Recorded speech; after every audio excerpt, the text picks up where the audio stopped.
కేటీఆర్ గారు. అధ్యక్ష, ముందుగా గౌరవ మంత్రి గారు ప్రవేశపెట్టిన ఈ చట్ట సవరణ బిల్లుకు మా పార్టీ తరపున బీఆర్ఎస్ పార్టీ తరపున సంపూర్ణంగా మద్దతు తెలుపుతున్నాము అధ్యక్ష. సంపూర్ణంగా స్వాగతిస్తున్నాము.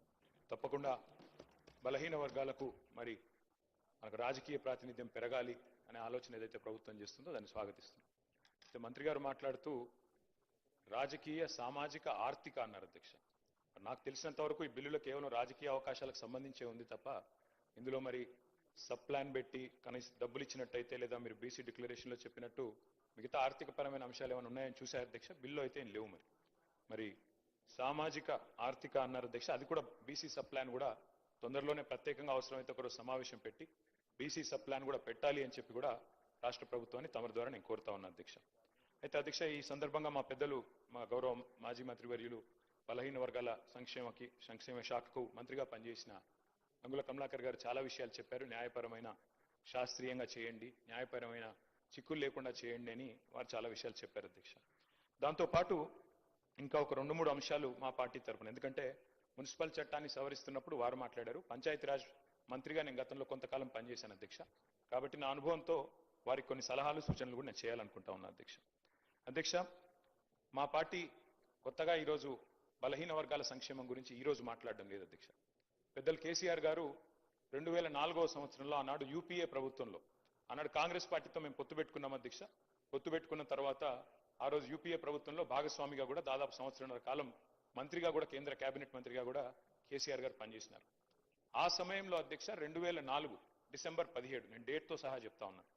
ఆ రోజు కేసీఆర్ గారు ఇక్కడ తెలంగాణ నుండి, ఆనాడు ఆంధ్రప్రదేశ్ నుండి మన బలహీన వర్గాల సంక్షేమ నాయకులు ఎవరైతే ఉన్నారో, బీసీ సంక్షేమ సంఘం జాతీయ అధ్యక్షుడిగా ఉన్న ఆర్ కృష్ణయ్య గారిని, వారి ప్రతినిధి బృందం మొత్తాన్ని కూడా ఆ రోజు ప్రధానమంత్రి మన్మోహన్ సింగ్ గారికి ఫోన్ చేసి, వారి కార్యాలయానికి ఫోన్ చేసి అపాయింట్మెంట్ తీసుకొని, సార్ బలహీన వర్గాల సంక్షేమం మీద మాట్లాడాలి, మీరు కొద్దిగా సమయం ఇవ్వండి, ఏదో మెమరాండం ఇచ్చి 5 నిమిషాల్లో పోవడానికి కాదు, మాకు కొద్దిగా సమయం కావాలి అంటే ప్రధానమంత్రి మన్మోహన్ సింగ్ గారు కూడా టైం ఇచ్చినారు అధ్యక్ష.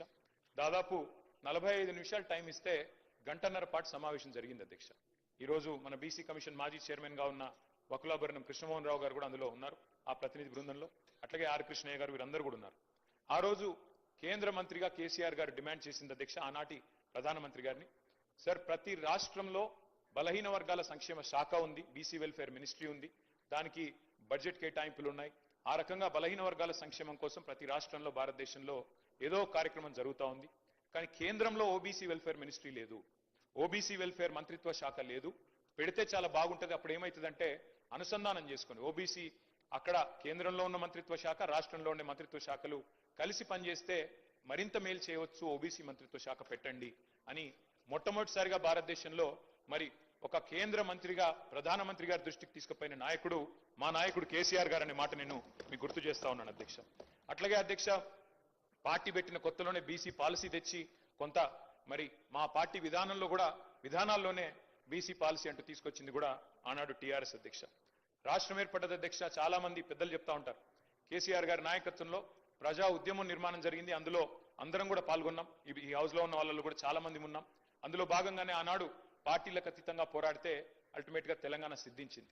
తెలంగాణ వచ్చిన తర్వాత అధ్యక్ష 2014లో మొట్టమొదటిసారి ఇక్కడ శాసనసభ కొలువు తీరిన తర్వాత తమరు కూర్చున్న స్థానంలో అధ్యక్ష, అక్కడ కూర్చున్నది శ్రీకొండ మధుసూనాచారి గారు, బలహీన వర్గాల బిడ్డ స్పీకర్ గా. ఇక్కడ కౌన్సిల్లో శ్రీ కనకమామిడి స్వామి గౌడ్ గారు, అక్కడ చైర్మన్ గా స్వామి గౌడ్ గారు, ఇక్కడ మొట్టమొదటి స్పీకర్ గా మరి మధుసూనాచారి గారిని కూడా చేసుకున్నది ఆనాడు టీఆర్ఎస్ ప్రభుత్వం అధ్యక్ష. అట్లాగే ఫస్ట్ టైం అధ్యక్ష చరిత్రలో, ఉమ్మడి ఆంధ్రప్రదేశ్ చరిత్రలో, ఇందాక పాయల్ శంకర్ గారు మాట్లాడుతూ అన్నారు అడ్వకేట్ జనరల్ ఎన్నడూ కాలేదు అని, దాన్ని కూడా మార్చి తిరగరాసి మొట్టమొదటి అడ్వకేట్ జనరల్ బలహీన వర్గాల బిడ్డను చేసింది కూడా కేసీఆర్ గారి ప్రభుత్వం. బిఎస్ ప్రసాద్ గారు, వారిని ఆనాడు మొట్టమొదటి ఏజీగా నియమించింది కూడా కేసీఆర్ గారి ప్రభుత్వం అధ్యక్ష. ఇందాక కొంతమంది మిత్రులు మాట్లాడితే ఇంకేదో అన్నారు, నేను దాని జోలికి ఎక్కువ పోను. కానీ ఇవాళ కూడా మా పార్టీకి 3 ప్రోటోకాల్ పొజిషన్లు ఉన్నాయి సార్ రాష్ట్రంలో. ఒకటి, శాసనసభలో ప్రతిపక్ష నాయకుడిగా కేసీఆర్ గారు ఉన్నారు, అక్కడ శాసన మండలిలో ప్రతిపక్ష నాయకుడిగా మధుసూనాచారి గారు ఉన్నారు, అట్లాగే శాసన మండలిలో డిప్యూటీ చైర్మన్ గా బండా ప్రకాష్ గారు ఉన్నారు. అంటే 3 ప్రోటోకాల్ పొజిషన్స్ ఉంటే అందులో 2 బీసీ బిడ్డలకిచ్చి మా పార్టీ నిబద్ధతను చాటుకున్నామనే మాట కూడా నేను వారికి విజ్ఞప్తి చేస్తా ఉన్నాను అధ్యక్ష. అట్లాగే అధ్యక్ష, మా ప్రభుత్వం ఉన్నప్పుడు చట్టసభల్లో మేము 2 సార్లు తీర్మానం చేశాం అధ్యక్ష. ఇక్కడ శాసనసభలో, అక్కడ శాసన మండలిలో 2 తీర్మానాలు చేసి పంపించినాం ఏకగ్రీవంగా. ఆ రోజు కాంగ్రెస్ పార్టీ కూడా మాకు మద్దతు పలికింది. శ్రీధర్ బాబు గారు, బట్టి విక్రమార్క గారు ఆనాడు ఇక్కడ ఉన్నారు, వారు మద్దతు పలికినారు అధ్యక్ష. ఒక తీర్మానం ఏం చేసినాం అధ్యక్ష, మేము సెన్సస్ తో పాటు 2021లో చేయబోయే సెన్సస్ తో పాటు జనగణనతో పాటు కులగణన కూడా చేయండి అని మొట్టమొదటిసారి రాహుల్ గాంధీ గారు మాట్లాడే కంటే ముందే కులగణన గురించి మాట్లాడిన మొట్టమొదటి ప్రభుత్వం తెలంగాణ ప్రభుత్వం. ఆనాడు కేసీఆర్ గారి నాయకత్వంలోనే మాట కూడా నేను గుర్తు చేస్తా ఉన్నాను. తీర్మానం కూడా మీ రికార్డులో ఉంటుంది సార్. జాతీయ స్థాయిలో చేయాలని చెప్పాము, తర్వాత ఏం చేసామో కూడా చెప్తాను సార్. అట్లాగే చట్టసభల్లో కూడా రిజర్వేషన్లు ఇవ్వండి బలహీన వర్గాలకి. శాసనసభలో, అదేవిధంగా శాసన మండలిలో, పార్లమెంట్ లో కూడా ఓబీసీ రిజర్వేషన్లు తెండి అని చెప్పి కూడా మరొక తీర్మానం కూడా చేసి ఇదే హౌస్ నుండి మనం పంపించాము. కాపీలు ఎల్ఏ మినిస్టర్ గారి దగ్గర కూడా ఉంటాయి అధ్యక్ష, సెక్రటరీ గారి దగ్గర ఉంటాయి, కావాలంటే చూసుకోవచ్చు అధ్యక్ష. అట్లాగే ఆనాడు ఇప్పుడు పెద్దలు మంత్రి గారు మాట్లాడుతూ ఒక మాట అన్నారు అధ్యక్ష, సీలింగ్ పెట్టారు అని. అధ్యక్ష నేను దయచేసి నేను ఇది రాజకీయం కోసం మాట్లాడలేదు, కానీ కొన్ని విషయాలు ఎందుకంటే తప్పుదో పట్టించకూడదు అధ్యక్ష. ప్రజల్ని కానీ సభ్యుల్ని కానీ తప్పుదో పట్టించకూడదు. ఆ రోజు కమలాకర్ గారు కొంత మాట మాత్రంగా చెప్పే ప్రయత్నం చేసినారు. ఆ రోజు కాంగ్రెస్ ప్రభుత్వం ఆనాడు ఉమ్మడి ఆంధ్రప్రదేశ్లో ఉన్నప్పుడు, కిరణ్ కుమార్ రెడ్డి గారు ముఖ్యమంత్రిగా ఉన్నప్పుడు, ఆ రోజు ఈ చట్టం ఏదైతే ఉందో ఉమ్మడి ఆంధ్రప్రదేశ్లో పంచాయతీరాజ్ చట్టం కానీ మున్సిపల్ చట్టం కానీ వారు తెచ్చారు అధ్యక్ష. సుప్రీంకోర్టులో ఏం జరిగింది అధ్యక్ష ఇంతకీ? సుప్రీంకోర్టు 2010లో రాజ్యాంగ ధర్మాసనం అంటే కాన్స్టిట్యూషనల్ బెంచ్, సరిగా దానికి మించిన బెంచ్ భారతదేశంలో ఇది లేదు. రాజ్యాంగ ధర్మాసనం ఆ రోజు ఒక తీర్పిచ్చింది అధ్యక్ష, 50% సీలింగ్. ఇది కేసీఆర్ గారో తెలంగాణ ప్రభుత్వమో బీఆర్ఎస్ పార్టీయో పెట్టింది కాదు అధ్యక్ష. ఈ సీలింగ్ పెట్టింది సుప్రీంకోర్టులోని రాజ్యాంగ ధర్మాసనం. దాన్ని అతిక్రమించే అధికారం ఈ దేశంలో ఏ ప్రభుత్వానికి లేదు, కేంద్ర ప్రభుత్వానికి లేదు, రాష్ట్ర ప్రభుత్వానికి కూడా లేదు. ఉన్న ఒకే ఒక్క మార్గం అధ్యక్ష, ఒకే ఒక్క మార్గం, మనం పార్లమెంట్ లో అవసరమైతే రాజ్యాంగ సవరణ చేసి 2 పార్టీలు కనుక అనుకుంటే, ఇవాళ మెజారిటీ ఉన్నది బీజేపీకి, అక్కడ ప్రతిపక్షంలో ఉన్నది కాంగ్రెస్ పార్టీ. మాకైతే లోక్సభలో సభ్యులు లేరు, రాజ్యసభలో 4 సభ్యులు ఉన్నారు మాకు. కానీ ఇవాళ కావాలనుకుంటే బీసీలకు నిజంగా న్యాయం చేయాలి అనుకుంటే పరిధి అసెంబ్లీ కాదు అధ్యక్ష. ఇక్కడ మనం ఎంతసేపు మనం ఇక్కడ మాట్లాడినా, ఎంత గట్టిగా మాట్లాడినా, ఒకరి మీద ఒకరు ఎన్ని పంచులేసుకున్నా, పొలిటికల్ డైలాగులు కొట్టినా, నిజంగా న్యాయం జరగాలంటే మాత్రం పార్లమెంటులో రాజ్యాంగ సవరణ ద్వారా మాత్రమే, 9th షెడ్యూల్లో చేర్చడం ద్వారా మాత్రమే ఇది పరిష్కారం అయితే తప్ప వేరే మార్గం లేదు అధ్యక్ష. ఇది వాస్తవం. ఇది ముఖ్యమంత్రి గారికి తెలియదు, కేబినెట్ లో ఉండే మంత్రులకు తెలియదు నేను అనుకోను అధ్యక్ష, వారికి కూడా తెలుసు. కానీ వారు పాపం వారు ఇరుక్కొని పోయినారు అధ్యక్ష. నేను వేరే ఉద్దేశంతో చెప్పట్లేదు. మీరు ఏమనుకున్నారు అధ్యక్ష? బీసీ డిక్లరేషన్ పెట్టినారు అధ్యక్ష కామారెడ్డిలో. పెట్టినప్పుడు పాపం వారు ఏం చెప్పాలి? నిజాన్ని చెప్పడం, మేము కేంద్రంలో కూడా అధికారంలోకి వస్తే ఈ రకంగా చేస్తామని చెప్పి ఉండాలి. కానీ ఆదరబాదరగా ఏం చెప్పినారు? 6 నెలల్లోనే 42% రిజర్వేషన్ ఇచ్చేస్తాం అని చెప్పారు అధ్యక్ష. చెప్పిన తర్వాత ఇక్కడ బీసీ సమాజం నుంచి ఒత్తిడి పెరిగింది. పెరిగినాక ఏం చేయాలి అధ్యక్ష? మరి ఏదో చేసినట్టు ఉండాలని చెప్పి ఇది 4వ ప్రయత్నం. మాకు ఆశ్చర్యంగా ఉంది అధ్యక్ష, ఎందుకంటే చాలా ఆశ్చర్యంగా అనిపిస్తా ఉంది. ఇదే ప్రభుత్వం చెప్పింది అధ్యక్ష.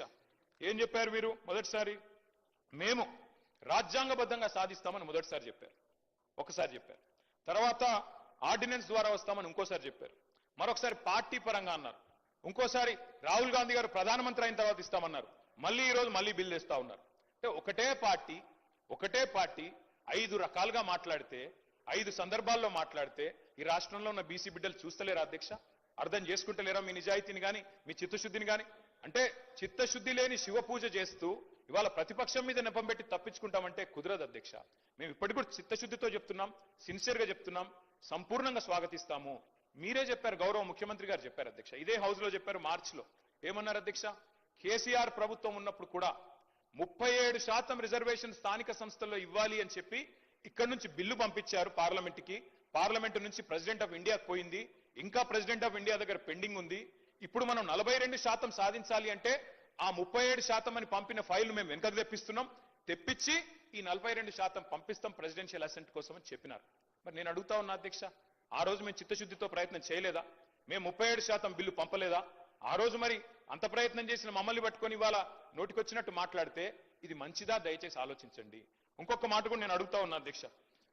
రాజ్యసభ సభ్యులు మాకు ఇవాళ 4 ఉన్నారు అధ్యక్ష. మా పార్టీ ప్రభుత్వంలో ఉన్ననాడు మాకు అవకాశాలు వస్తే పెద్దలు కేశవరావు గారు, పెద్దలు డి శ్రీనివాస్ గారు, పెద్దలు బండా ప్రకాష్ గారు, పెద్దలు లింగయ్య యాదవ్ గారు, పెద్దలు గాయత్రి రవిచంద్ర గారు, వద్దిరాజు రవిచంద్ర గారు, వీరందరినీ కూడా 5గురిని రాజ్యసభకు నామినేట్ చేసింది బలహీన వర్గాల బిడ్డల్ని కేసీఆర్ ప్రభుత్వం కాదా అధ్యక్ష? అవకాశం వచ్చినప్పుడు అద్భుతంగా ఇవన్నీ చేయలేదా మేము? అట్లాగే ఇంకొక మాట కూడా నేను అడుగుతా ఉన్నా అధ్యక్ష. ఎస్, రాహుల్ గాంధీ గారు ఒక నినాదం ఇచ్చారు అధ్యక్ష. జిత్నా ఆబాదీ ఉత్నా హక్, జిత్నీ భాగేదారీ ఉత్నీ హిస్సేదారీ. మంచి మాట అధ్యక్ష, మంచి మాట, మంచి ఆలోచన, డెఫినెట్లీ ఆచరణీయం, అనుసరణీయం, తప్పకుండా సాధించాలి. కానీ నేను అడుగుతా ఉన్నా అధ్యక్ష, రాహుల్ గాంధీ గారు ఇవాళ ఓట్ చోరీ గురించి దేశం అంతా మాట్లాడుతున్నారు. మరి 42% రిజర్వేషన్ విషయంలో ఇక్కడ జరిగిన ప్రయత్నాన్ని ఎందుకు వారు పార్లమెంట్ లో లేవనెత్తలేరు? కాంగ్రెస్ పార్టీకి 100 మంది ఎంపీలు ఉన్నారు అక్కడ. మీరెందుకు గట్టిగా పట్టుబడతలేరు? పార్లమెంట్ లో 42% మీద అక్కడ కదా జరగాల్సింది చర్చ, అక్కడ కదా జరగాల్సింది రాజ్యాంగ సవరణ. అక్కడ చేయాల్సిన ప్రయత్నం చేయకుండా ఇక్కడ ఎంత చేస్తే కంఠశోష తప్ప ఏమొస్తుంది అధ్యక్ష? అల్టిమేట్ గా చేయాల్సిన చోట చేయాల్సిన కాడ ప్రయత్నం చేయకుండా ఇక్కడ ఉండే మన బీసీ బిడ్డల్ని మభ్యపెట్టడానికో రేపు స్థానిక సంస్థల ఎన్నికల్లో కొంత ప్రయోజనం పొందడానికో ప్రయత్నం చేసినా ఇవాళ మేధావులు, జస్టిస్ ఈశ్వరయ్య గౌడ్ లాంటి మేధావులు, మన మాజీ రిటైర్డ్ అధికారి చిరంజీవులు గారు లాంటి మేధావులు అందరూ కూడా మాట్లాడుతున్నారు. బలహీన వర్గాల బిడ్డలు బయట వేదికల్లో మాట్లాడుతున్నారు. రాజ్యాంగ సవరణ చేయాలని చెప్పి కోరుతా ఉన్నారు. అధ్యక్ష, డిక్లరేషన్ ఒక్కటే సరిపోదు, డెడికేషన్ కూడా ఉండాలి అధ్యక్ష. డెడికేషన్ ఉంటే తప్పకుండా ప్రజలు హర్షిస్తారు, స్వాగతిస్తారు.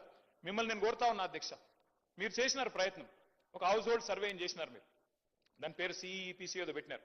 మాట్లాడితే మమ్మల్ని అంటారు కేసీఆర్ పాల్గొనలే, కేటీఆర్ పాల్గొనలే, హరీష్ రావు.